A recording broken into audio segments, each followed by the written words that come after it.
पूर्व प्रधानमंत्री डॉक्टर मनमोहन सिंह जी के निधन ने हम सभी के हृदय को गहरी पीड़ा पहुंचाई है।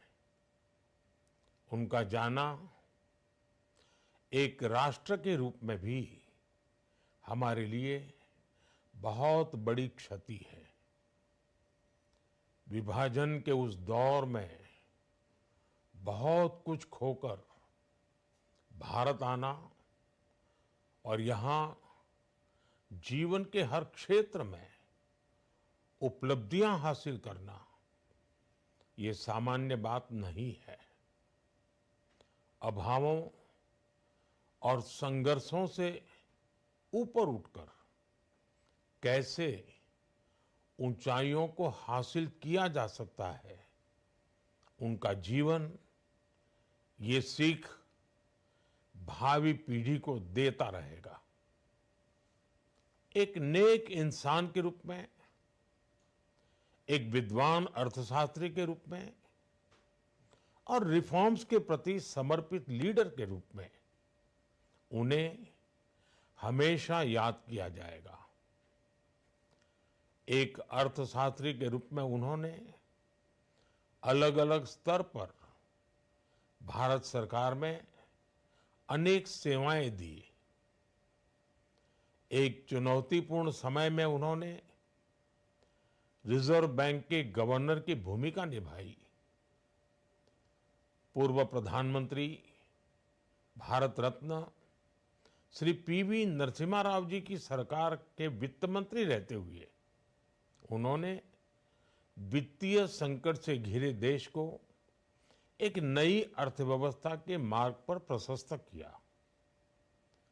प्रधानमंत्री के रूप में देश के विकास में और प्रगति में उनके योगदान को हमेशा याद किया जाएगा।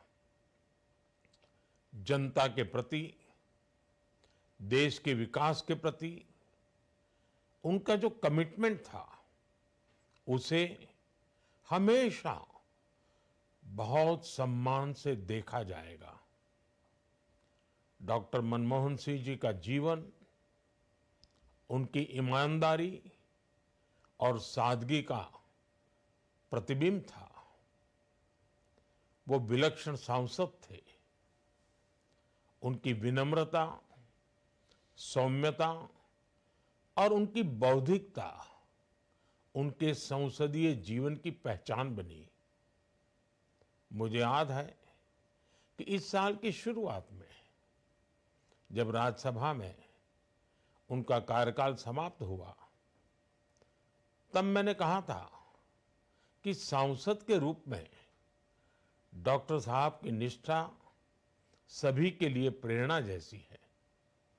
सत्र के समय अहम मौकों पर वो व्हीलचेयर पर बैठकर आते थे, अपना संसदीय दायित्व निभाते थे।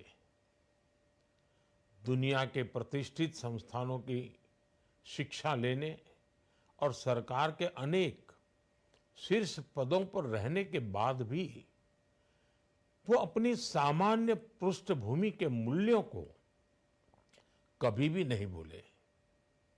दलगत राजनीति से ऊपर उठकर उन्होंने हमेशा हर दल के व्यक्ति से संपर्क रखा, सबके लिए सहज उपलब्ध रहे।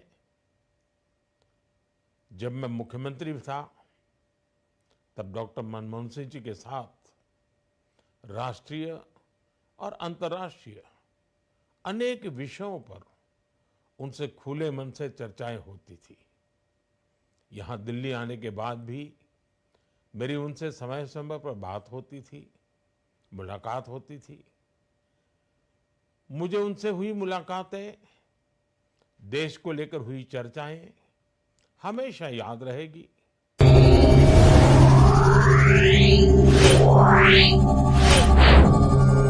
Yeah.